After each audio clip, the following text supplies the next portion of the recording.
इंसान की सोने के प्रति दीवानगी और इतिहास का सबसे बड़ा नमूना है एल डोराडो और उससे जुड़े किस्से कहानियां। असल में मान्यता है कि दक्षिण अमेरिका में स्थित एक गुप्त शहर एल डोराडो पूरी तरह से सोने का बना था।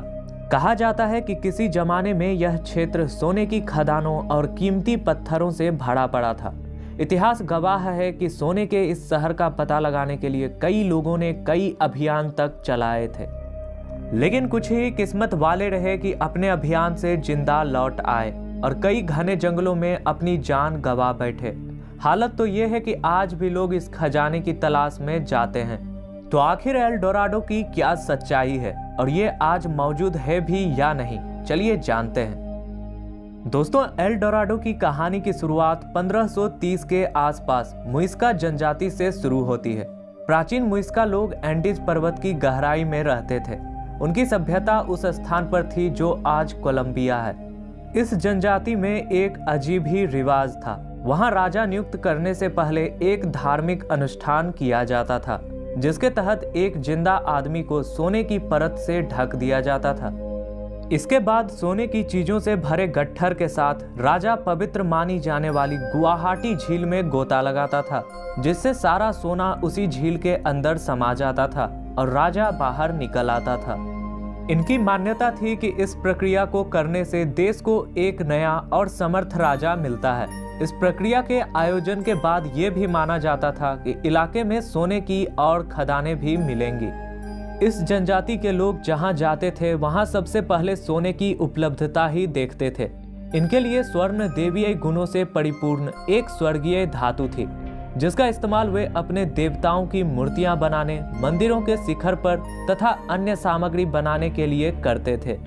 इसके बाद स्पेनिश खोजकर्ता जो 16वीं शताब्दी की शुरुआत में आए थे, उन्होंने मुइस्का लोगों और उनकी इस परंपरा के बारे में सुना, जिसके बाद उन्होंने राजा को एक नाम भी दिया जो था एल डोराडो। दरअसल स्पेनिश में इसका मतलब सोने का पानी चढ़ा हुआ या सुनहरे रंग का होता है, जो कि सिर्फ राजा को संबोधित करने के लिए बनाया गया था। इस परंपरा के बारे में जानने के बाद उन्होंने इस जगह को ढूंढने का एक अभियान शुरू कर दिया, क्योंकि उन्हें यह विश्वास था कि वहां सोने और कीमती पत्थरों से भरपूर एक जगह मिलेगी।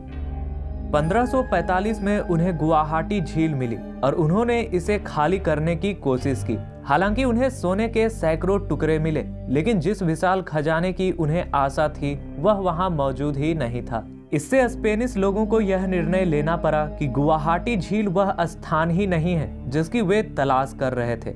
इसलिए उन्होंने एक ऐसे शहर की खोज जारी रखी जिसका अंततः अस्तित्व ही नहीं था। इस तरह एल डोराडो का मिथक एक आदमी से एक सोने के शहर तक पहुंच गया।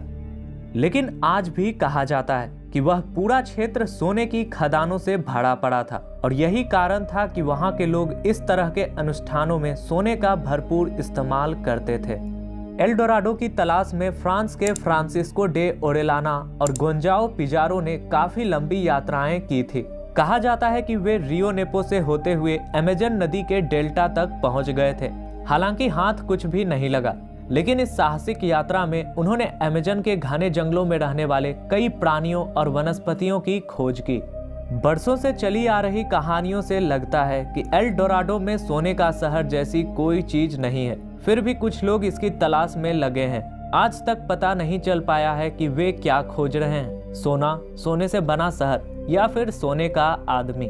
दोस्तों, एल डोराडो की कहानियों के बारे में आपकी कोई राय हो तो कमेंट जरूर करें और ऐसे ही इंफॉर्मेटिव वीडियोस के लिए चैनल को सब्सक्राइब कर लें।